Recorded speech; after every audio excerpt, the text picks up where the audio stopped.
Today, we're diving into a really high-stakes situation, the escalating confrontation between the United States under former President Trump and Iran. What we're looking at is a tense mix of military threats and some last-ditch calls for diplomacy. And honestly, the stakes could not be higher. And it really all comes down to warnings just like this one. This isn't subtle diplomatic talk. It's a very direct threat from a former U.S. president. A statement like this just sets the tone for imminent conflict and really cranks up the pressure on Tehran. It's a huge factor in this crisis. And we're not just talking about words here. To back up all that rhetoric, there's a serious military deployment. That phrase, massive armada, was actually used by Trump himself to describe this powerful U.S. naval force that's now positioned near Iranian waters. It just makes the threat of military action feel incredibly real. So what's the whole point of this military buildup? Well, the official line seems to be a two-part strategy. First, to send a really clear message of deterrence, but also to signal that they're ready to act, and act decisively if they feel they've been provoked. So let's break down what this actually means on the ground. We're not just talking about a single ship. A carrier strike group, like the one led by the USS Abraham Lincoln, is a huge projection of power. It's basically a floating military base. You pair that with ongoing aerial exercises, and the message is pretty unmistakable. The U.S. can strike by sea and by air at a moment's notice. Okay, so that's the U.S. posture. But how is Iran responding to all this? Well, as you might expect, Tehran is not taking these threats lying down. Their response has been just as defiant, both from its officials and in these public displays of resolve. And here it is, the official counter-warning from Iran. By framing any potential U.S. strike as the beginning of an all-out war, Iranian officials are making it crystal clear that they will not just absorb an attack, they're promising massive retaliation. And that just raises the stakes for any military action exponentially.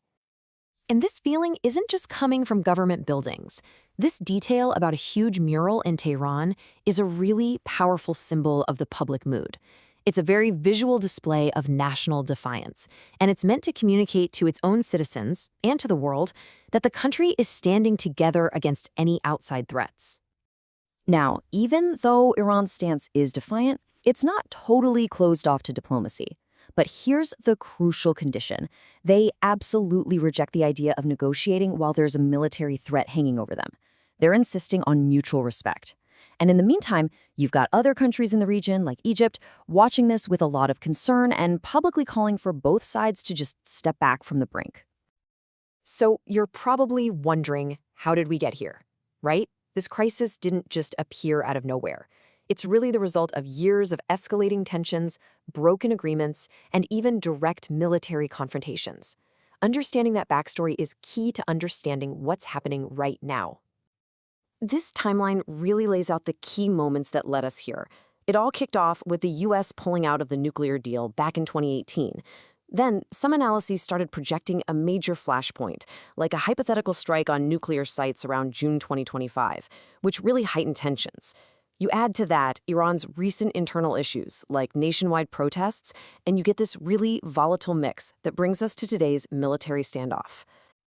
And all of this brings us to the core of the former president's strategy. It seems to be a really complex, and some would even say contradictory, mix of intimidation on one hand and invitation on the other. And this lays out that dual approach perfectly. On one side, you've got the deployment of a massive armada and threats of these unprecedented attacks.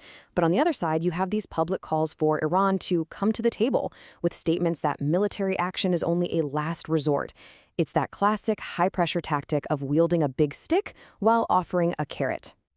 But, as you can imagine, this strategy has its fair share of critics. The main worry is that by creating such a high-pressure situation, you actually make diplomacy harder, not easier.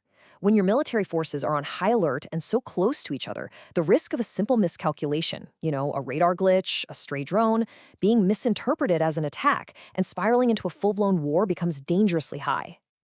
So this all leads to the most important question of all. Where do we go from here?